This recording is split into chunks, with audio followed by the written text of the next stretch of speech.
네, 오늘은 유혹에서 승리하는 길, 유혹에서 승리하는 길이라는 제목으로 하나님 말씀 증거하도록 하겠습니다. 야고보서 1장 앞부분에는 시련의 차원에서 시험을 다루고 있습니다. 이럴 때를 그냥 테스트라 그러죠. 시험 또는 테스트. 그리고 후반부 오늘 읽었던 본문에서는 유혹이란 차원에서의 시험을 다루고 있습니다. 이거는 영어로 temptation 이렇게 얘기를 합니다. 그래서 성경은 다 시험이라는 단어로 다 써 있습니다. 그러니까 이거 구분을 좀 할 줄 알아야 된다고 생각합니다. 그래서 시험을 두 가지로 나눈다면 시련과 유혹 이렇게 한번 구분을 해보면 시련이라는 것은 밖에서 주어지는 것입니다. 외부에서 주어지는 게 시련. 근데 유혹이라는 것은 내 안에서 일어나는 것입니다. 또 시련이라는 것은 테스트의 의미가 있기 때문에 교육적인 것입니다. 연단받아서 좋아지는 겁니다. 반면에 유혹이라는 것은 파괴적인 것입니다. 마귀와 연관이 있습니다. 죽이려고 하는 것입니다. 예수님께서 시험에 들지 않게 깨어서 기도하라 그럴 때 이것은 유혹에 가까운 것입니다. 파괴적인 거기 때문에. 또 고린도전서 10장 12절 보니까 그런즉 선줄로 생각하는 자는 넘어질까 조심하라. 이것도 유혹입니다. 파괴적인 거기 때문에 그렇다는 것입니다. 그래서 우리를 연단하는 그런 그 시련의 의미로서의 시험, 이건 유익이 있으니까 그건 어떻게 견뎌야 될지 그 인내를 가지고 하나님의 지혜를 구하면 이길 수 있다. 다 유익이 되는 겁니다. 근데 오늘 유혹이라는 것은 파괴적인 거기 때문에 조심해야 되고 또 철저히 방어해야 된다고 생각합니다.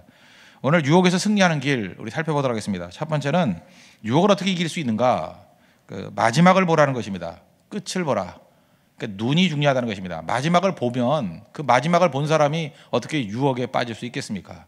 그러니까 보는 것이 유혹을 이길 수 있다. 그러니까 눈앞에 보이는 것을 보는 것. 그러니까 눈앞에 있는 달콤한 것을 바라볼 때 유혹에 빠지죠. 그러니까 근시안적인 사람은 유혹에 빠지지만 그 원시적으로 마지막을 보십시오. 마지막 결과를 바라보면 절대로 유혹에 빠질 수 없다. 이게 성경의 접근입니다. 오늘 1장 15절 보십시오. 욕심이 잉태한 즉 죄를 낳고 죄가 장성한 즉 사망을 낳느니라. 그러니까 욕심에서 시작했는데 마지막 사망을 본다 그러면 이 궁극적인 결과를 바라본다 그러면 누가 유혹에 넘어가겠느냐, 이런 접근이라는 것입니다. 우리가 명심해야 될 것들은 뭐냐? 하나님은 절대로 우리를 파괴적인 유혹으로 이끌지 않습니다. 13절 보십시오. 사람이 시험을 받을 때 내가 하나님께 시험을 받는다 하지 말지니 하나님은 악에게 시험을 받지도 아니하시고 친히 아무도 시험하지 아니하시느니라. 여기서 시험은 유혹이죠. 하나님이 유혹하는 분이 아니라는 것입니다. 유혹을 이기기 위해서 우리가 가져야 될 자세가 있는데 뿌리를 살펴야 된다는 것입니다. 우리의 모든 행동과 말 이런 것들에는 뿌리가 있습니다. 그 아래에 심층이 있다는 것입니다. 그게 바로 뭐냐? 욕심이라는 거예요. 욕심을 이겨야 된다는 것입니다. 14절 보십시오. 오직 각 사람이 시험을 받는 것은 자기 욕심에 끌려 미혹됨이니. 욕심을 다룰 줄 알아야 된다는 것입니다. 그 욕심을 다루기 위해서 우리가 살펴야 될 게 뭐냐? 창세기 초반부로 넘어가야 됩니다. 누가 주인이냐?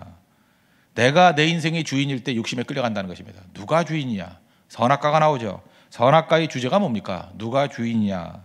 그러니까 선악과라는 것은 그 열매를 따먹고 안 따먹고 이런 행동보다도 내 마음대로 사느냐 하나님의 말씀대로 사느냐, 그 싸움이에요.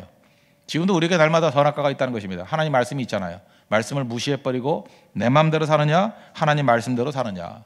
이건 또 다른 말로 하면 내 인생의 주인이 내가 주인이냐 하나님이 주인이냐, 그게 다르다는 것입니다. 그래서 여러분들 그 내면에 있는 심층을 바라보는 사람은 대화 나눠보면 금방 압니다. 말과 행동에서 누가 주인인지. 우리 주인 발견하면 됩니다. 여러분 어떤 사람 만날 때 우리 알게 모르게 다 그런 걸 파악을 해요. 저 사람의 주인은 누구다. 말끝마다 내가 한다, 내가 다 더 가진다, 내가 결정한다. 잘 보면 그 사람의 주인이 자기 자신, 이 에고인 사람이 있습니다. 성경에서 제일 힘든 사람이거든요. 그거 깨지기 전까지는 절대 믿음으로 사람으로 돌아오지 못한다는 것입니다. 근데 어떤 사람 얘기를 들어보면 저 사람은 하나님이 주인이에요. 하나님의 말씀대로 하나님의 뜻이라 그러면, 하나님의 인도하시는 길이라 그러면 무리해서라도 그 길을 갑니다. 주인이 누구인지 명확히 알 수 있다는 것입니다. 사랑하면 주인 바뀝니다. 우리 처녀 때 좀 도도한 자매들이지 않습니까? 저렇게 까칠하고 그죠? 이렇게 그 총각들에게 쉽게 마음 안 주고 하는 사람. 근데 사랑을 했습니다. 사랑을 하니까 그 형제의 말을 듣기 시작합니다. 아무 말도 듣지 않던 사람이 그 형제 말을 듣습니다. 왜 그러죠? 사랑하니까. 우리 인생이 그렇다는 것입니다. 내 멋대로 살았습니다. 고고하고 도도한 책 살아갔습니다. 근데 하나님의 사랑에 빠지는 그 순간에 하나님 말씀을 듣기 시작합니다. 그리고 하나님 말씀을 따르기 시작해요. 주인이 바뀐 것입니다. 주인이 바뀌는 것을 성경은 거듭남이라 그럽니다. born again, 다시 태어났다. 근데 이 거듭났다라는 얘기가 그 요한복음 3장에 나오는데 두 가지로 표현을 합니다. 3장 3절을 보니까 사람이 거듭나지 아니하면 하나님 나라를 볼 수 없느니라. 이렇게 좀 애매하게 나와 있고, 그다음 3장 5절 보니까 거듭나지 아니하면 하나님의 나라에 들어갈 수 없느니라. 그러니까 같은 얘기라는 거죠. 볼 수 없느니라, 들어갈 수 없느니라. 그러니까 하나님 나라에 들어가는 것과 하나님 나라 보는 것이 동의어라는 거예요. 그러니까 거듭나게 되면 하나님 나라 들어가는데, 거듭나게 되면 이 땅에서 나타나는 현상은 뭐냐 하면 보는 게 바뀐다는 거예요. 본다는 게 무엇입니까? 볼 관자, 관이죠. 세계관이 바뀌고 가치관이 바뀐다는 것입니다. 눈이 바뀌는 거예요. 눈. 주인이 바뀌면 눈이 바뀌어버리는 것입니다. 이제까지 내 눈으로 살았는데 이제는 하나님의 눈으로 사는 거예요. 우리 최영 장군이 그런 얘기를 했다 그러죠. 황금을 보기를 돌같이 하라. 이게 쉽지 않습니다. 어떻게 황금을 돌로 봅니까? 그렇죠. 황금 뭐 좋은 거잖아요. 인간이 갖고 싶어 하는 거. 그런데 황금을 보기를 돌같이 하는 존재가 있습니다. 개입니다. 개. 개한테 황금을 줘봤자 개벽다기보다 못합니다. 그죠? 이게 개벽다기 하나 하고 황금하고 두면 아마 웬만한 개는 진돗개를 할지라도 개벽다기를 물지 황금을 물지 않습니다. 왜 그렇죠?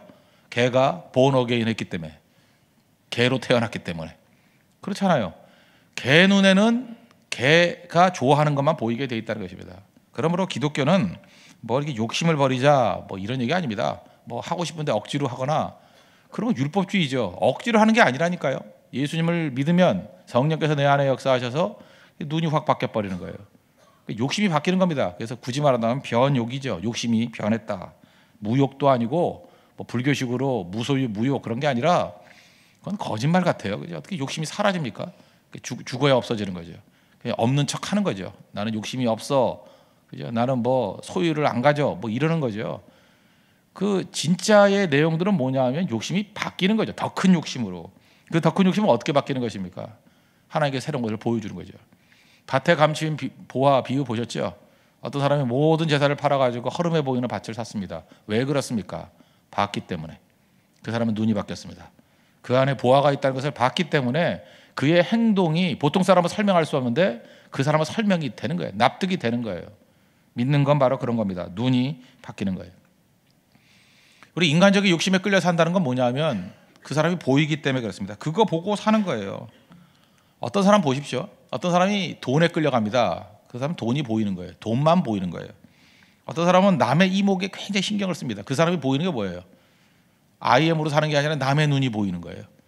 저 사람은 남의 이목으로 사는 사람이구나. 그거 알고. 어떤 사람은 권력 추구합니다. 알량한 뭐 지위, 권력, 뭐 무슨 부장, 장짜리 뭐 하나. 그 사람 보면 다 보여요. 저 사람은 저 권력에 끌려가라 사는구나. 그게 보이거든요. 근데 진짜 하나님의 약속과 하나님의 나라가 보이는 사람은 거기에 따라 움직이죠. 그래서 자기가 말을 하던 뭐 말을 안 하던 뭐 행동하는 걸 보면, 말이나 행동을 보면 그 사람의 주인이 누군지 명확히 알 수 있다니까요. 속일 수 없습니다. 자기 자신도 자기 자신이 누가 주인인지를 빨리 볼 줄 알아야 된다는 것입니다. 주인 바뀌면 하나님의 마음이 우리 마음 되니까 욕심이 바뀌는 거예요. 하나님 욕심이 무엇입니까? 잃어버린 양들을 건져내는 거, 하나님 나라 확장하는 거고, 하나님 나라가 주제잖아요. 성도들이 일어서는 거고. 그래서 예수를 믿고 난 다음에, 진짜 믿고 난 다음에 변화가 되는 거죠. 왜? 하나님의 시각으로 변화가 되기 때문에 그렇다는 것입니다. 마귀는 계속해서 눈 바뀌는 걸 반대하는 거죠. 그래서 가짜를 보여줍니다. 근시안적으로 만들어버리는 거예요. 그래서 마귀는 많은 정보 안 줍니다. 눈앞에 있는 거 딱 던져놔요. 그래 짧은 걸 보죠. 대신 강력해요. 오늘 14절 보니까 오직 각 사람이 시험을 받는 것은 자기 욕심에 끌려. 그 다음 단어가 뭐예요? 미혹됨이니. 미혹. 이 미혹이라는 단어가 미끼라는 단어입니다. 미끼. 똑같은 거예요. 미끼로 미혹된다. 미끼는 아름다울수록 좋은 거죠. 그러니까 이 죄악에도 미끼 같이 아름다운 게 있다는 것입니다. 그래서 모세 설명할 때 그 히브리서 11장 25절 보니까 모세의 그 믿음을 설명할 때 이렇게 설명하지 않습니까? 하나님 백성과 함께 고난 받기를, 그다음 비교를 뭘 했어요? 잠시 죄악의 낙을 누리는 것보다 더 좋아하고, 죄악에도 낙이 있다는 거예요. 죄악의 낙, 그게 크게 보입니다. 낙이 크게 보여요. 그래 근시안이죠. 그래서 무너지는 겁니다. 그런데 모세는 뭘 봤다는 거예요? 그 죄악의 낙이라는 것을 뛰어넘어서 마지막에 하나님께서 상 주심을 바라봤다는 거예요. 하나님의 승리를 바라봤다는 거예요. 그러니까 모세의 능력의 원천은 무엇입니까? 눈이죠. 똑같은 얘기가 계속 반복하고 있다는 것입니다. 우리 물고기 뭐 낚시할 때 한번 보십시오. 낚시 좋아하십니까? 물고기가 좋아하는 게 지렁이랍니다. 우리는 왜 좋아하는지 모르지만 물고기는 지렁이가 좋대요. 지렁이를 딱 보는 순간에 보암직도 하고 먹음직스럽기도 하고 지혜롭게 할 만큼 탐스럽기도 하고 그런 거예요. 그러니까 물고기에 있어서의 선악과는 지렁이입니다. 지렁이가 주로 어디에 있습니까? 이렇게 뭐 물속이라도 바위 옆에 뭐 이렇게 이끼 옆에 그런 데 있는 거 아니에요? 근데 이상하잖아요. 왜 물 위에 떠 있어요? 지렁이가? 지가 무슨 뭐 광어예요? 왜 공중에 떠 있어요? 근데 물고기는 그 생각을 못 하죠. 뭐 왜 떠 있는지도 모르죠. 이상하게 떠 있다. 그리고 지렁이가 이렇게 바위 위에 있는 거지 지렁이가 왜 갈고리에 걸려 있습니까? 그죠? 근데 생각을 안 하는 거예요. 한번 유혹에 빠지면 그렇다고요. 왜 저렇게 떠 있지? 왜 갈고리에 걸려 있지? 근데 갈고리를 자세히 보면 그 뭐가 있어요? 줄이 있다고요. 줄이. 여기 줄이 왜 있지? 그걸 봐야죠. 줄 끝을 보니까 뭐가 있어요? 막대기가 있어요. 저 막대기는 뭐지? 막대기를 어떤 아저씨가 들고 있어요. 저 아저씨 뭐지? 그 아저씨가 미소를 짓고 있어요. 왜 웃고 있지? 그 옆에는 물이 끓고 있어요. 매운탕용 물이. 만약에 물고기가 그 아저씨의 미소와 옆에 물이 끓고 있는 것을 바라보고 그게 자기가 들어갈 운명이라고 생각하면 그 지렁이를 뭡니까? 물 리가 없죠. 그러니까 물고기 낚시는 간단한 겁니다. 아무것도 보여주면 안 돼요. 오로지 지렁이만 보이면 죽는 거예요. 그게 미끼입니다. 우리 많은 인생이 그래요. 조금만 생각해 보면 하나님의 성령께서 우리를 하여금 생각하게 만들거든요. 그 다음 마지막을 보게 만드는 능력이 있어요. 하나님 나라를 볼 수 없느니라. 하나님 나라를 보는 거예요. 보는 순간에 삶 전체가 다 바뀐다는 것입니다. 그래서 기독교는 윽박지르는 게 아닙니다. 뭐 힘쓰고 애쓰고 이거 하라 저거 하라. 사실 그럼 하는 척이는 하는 거죠. 사람들이 왜 그러는지 모르고 가는 거 아니에요. 그러니까 차근차근 설명하는 것 같고 또 하나가 뭐예요? 성령께서 우리 눈을 확 열어주시는 거예요. 그걸 거듭남이라 그래요. born again. 그래서 거듭난 척 할 수 없습니다. 눈 바뀐 사람은 행동이 바뀌어요. 눈 바뀐 사람은 말이 바뀐다니까요. 왜? 자기가 보는 얘기 하니까. 저 사람 거듭났다 그러는데 맨날 하는 얘기가 돈 얘기고 맨날 하는 게 지위 얘기고 맨날 하는 게 나 시시껄렁한 얘기들. 그 사람 보는 거 얘기하는 거 아니에요. 맨날 그런 거 봤다는 거 아니에요. 쓰레기 본 거 아니에요. 쓰레기 본 사람은 쓰레기가 나오죠. 뭘 봤느냐? 보는 싸움이라니까요. 본 사람은 본 얘기합니다. 잘 보세요. 우리가 지난주에 말레이시아 갔다 왔습니다. 말레이시아 선교팀들 뭐 금주 만나면 대개 말레이시아 얘기할걸요? 왜 그래요? 본 게 그거니까. 말레이시아 보고 오니까 일주일 동안은 적어도 말레이시아 얘기할 거라. 본 얘기할 거라고요. 싱가포르 갔다 온 사람이 싱가포르 얘기할 거라고요. 미국 갔다 온 사람은 미국 얘기할 거라고요. 본 거 얘기합니다. 속일 수 없습니다. 그 사람 잠깐만 얘기하는 게 본 거예요. 믿는다고 하면서 하나님 나라에 대해서 한마디 얘기도 안 한다 그러면 뭘 봤다는 거예요? 그 사람은. 항상 마귀의 나라들, 그죠? 마귀의 행동들 이런 것만 설명한다 그러면 그 사람은 교회 다니는 마귀죠. 자기가 본 거 얘기하니까. 자기가 말하는 게 그 사람입니다. 그러므로 우리가 하나님 앞에서 유혹 이길 수 있는 길은 뭐냐? 주의 성령께서 우리에게 보여주시는 마지막 끝을 볼 줄 아는 욕심이 마지막 사망까지 간다. 이걸 바라보면 흔들림이 없다라는 것입니다. 여러분 오늘도 성령께서 여러분의 눈을 활짝 열어주셔서 마지막을 보는 그런 지혜가 있는 믿음의 종 되기를 바랍니다. 두 번째는 하나님의 선하심을 믿어야 된다는 것입니다. 유혹 이기려고 그러면 하나님이 선하신 분이다. 17절에 보십시오. 온갖 좋은 은사와 온전한 선물이 다 위로부터 빛들의 아버지께로부터 내려오나니 그는 변함도 없으시고 회전하는 그림자도 없으시니라. 하나님은 좋으신 분이다. 이걸 믿는 거죠. 온갖 좋은 은사와 온전한 선물을 하나님이 다 우리에게 주신다. 여기 내려오나니 하는 게 지난번에 얘기했죠. 미완료라고. 미완료의 특징이 뭐예요? 계속해서 주신다. 계속. 우리에게 주시고 또 주신다. 근데 마귀가 하는 방법이 뭐냐면요. 하나님은 좋은 분이 아니다. 이런 생각을 준다는 거예요. 그 생각을 집어넣는 거거든요. 그 요한복음 13장 2절 보니까 마귀가 벌써 시몬의 아들 가룟 유다의 마음에 예수를 팔려는 생각을 넣었더니 마귀는 계속 나쁜 생각을 넣는다는 거예요. 예수님 팔아먹을 생각을 집어넣어요. 나 이거 팔잖아요. 생각 관리를 해야 됩니다. 그러니까 뭐든지 나쁘게 생각해요. 한 달란트 받은 사람의 문제가 뭐예요? 열심히 일을 안 했다, 땅에 묻었다. 그거보다 더 문제는 뭡니까? 마태복음 25장 24절 보니까 한 달란트 받았던 사람이 주인에게 이렇게 얘기합니다. 당신은 굳은 사람이라 심지 않은 데서 거두고 해치지 않은 데서 모으는 줄을 내가 알았으므로. 뭘 알아요? 알기를. 이 사람 얼마나 관대한 사람인데. 한 달란트가 적은 게 아니라 그랬죠. 금 34kg예요. 그거 뭐 어마어마한 양이거든요. 몇 억쯤 되는 거예요. 그거를 이유도 없이 맡겼는데 그게 적은 액수예요? 그런데 뭐라 그래요? 굳은 사람이래요. 심지 않은 데서 거두고 해치지 않은 데서 모으는 줄 내가 알았다. 날도둑놈이라는 거 아니야? 날도둑놈. 주인을 이렇게 생각했으니 제대로 행동할 리가 없죠. 마귀가 우리에게 계속 주는 마음들이 이거예요. 완악함이에요. 완악함. 예수님이 그 바리새인들 향해서 그 얘기했던 게 뭐냐? 마가복음 3장 5절 보니까 그들의 마음이 완악함을 탄식하사 노하심으로. 바리새인들은 행동 이전에 마음이 악해요. 그래서 예수님 뭐 잘못하나 그 꼬투리나 잡으려고 그러고 그 눈을 보고, 그래서 안식일에 병든 자 고치나 안 지키나 그거 호시탐탐 노랬잖아요. 예수님이 뭐라 그러냐면 내 손을 내밀라 그 손이 회복되었더라.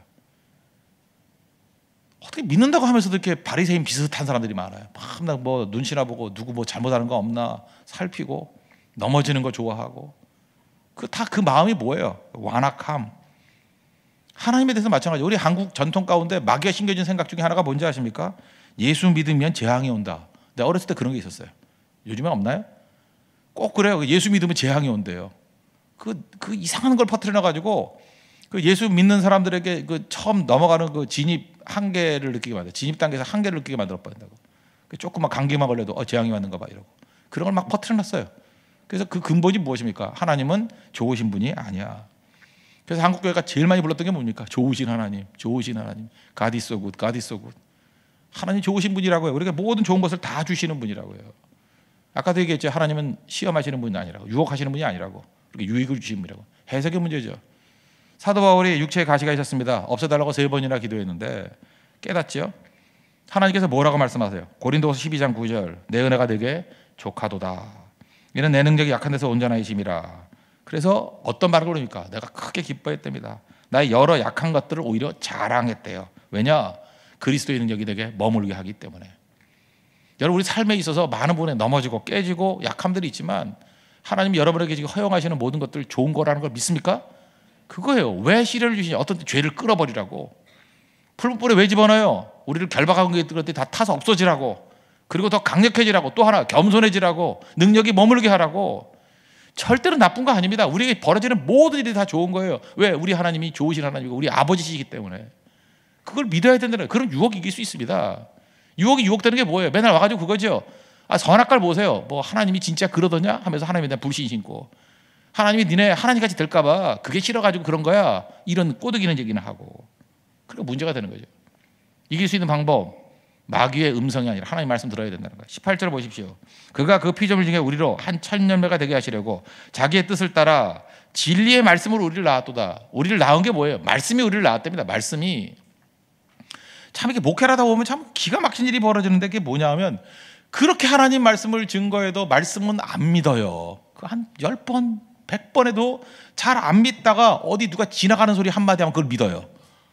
속이는 자의 말을 믿어요. 참 그것도 기적이에요. 그래서 난 기적을 많이 체험해요. 어떻게 하나님 말씀을 저렇게 많이 해도 그 얘기는 안 믿다가 어떻게 지나가는 속이는 자의 말 한마디는 믿어요. 참 이상하죠. 성경 말씀은 안 믿고 카톡에 돌아다니는 말은 믿어요. 기적 아니야 기적? 근거도 없는 얘기를 믿어요. 누가 했냐 뭐 몰라 점점점이 했는데 믿어요 그거를. 그걸 뭐라 그래요? 그 마귀 시험이죠. 마귀에게 넘어가는 거죠. 오늘 뭐라고 얘기했습니까? 이 진리의 말씀 우리를 낳았도다. 시편 119편 9절 보니까 청년이 그 행실을 무엇으로 깨끗하게 하리까? 뭐 갈고 닦는 게 아니라 그랬죠. 주의 말씀만 지킬 따름이냐. 하나님 백성들의 스킬이 뭔지 아십니까? 하나님 말씀을 듣습니다. 하나님 말씀을 믿습니다. 그래서 말씀이 우리를 낳았대요. 그래서 우리를 뭐라 그래요? 말씀에 좋은 거래요. 말씀을 따르는 자들. 말씀입니다. 그래서 여러분 두 가지 딱 보면 압니다. 그죠? 세상에 속이는 자의 말을 들으면 마귀입니다. 그건. 하나님의 음성을 들으면 하나님의 백성이에요. 그래서 얘기하잖아요. 양들에 대해서 목자의 음성을 듣는데요. 그러니까 하나님의 양들의 특징이 뭐예요? 목자의 음성을 알고 듣습니다. 음성 듣는 게 하나님의 백성들이에요. 그거 듣지 않으면 가짜라는 거예요. 간단합니다. 여기 다 모아놓고 뭐 예를 들어 우리 자녀가 있지 않습니까? 뭐 아이들이 유치원 애들이 다 모여 있어요. 근데 엄마 아빠가 와가지고 뭐 얘야 가자 그러면 그 한 20명 모였는데 그 중에 2명만 따라 나와요. 왜 그러죠? 그 집 자녀이기 때문에. 그런데도 뭐 불러도 안 가고 나는 뭐 현빈이 불러야 나가 그러면 뭐 버리내죠. 목자의 음성을 듣습니다. 아버지 어머니 음성을 듣습니다. 우리 아버지의 음성을 들어요. 그래서 여러분 무슨 훈련이 되느냐? 아버지의 음성 듣는 훈련. 듣고 따르는 거. 그게 자녀입니다. 오늘도 유혹에서 이길 수 있는 길 끝을 보십시오. 마지막 모습을 주의 성령께서 보여주십니다. 거듭남은 눈이 바뀌는 거예요. 보입니다. 그리고 내가 믿는 하나님은 좋으신 아버지라는 걸 믿습니다. 흔들리지 마십시오.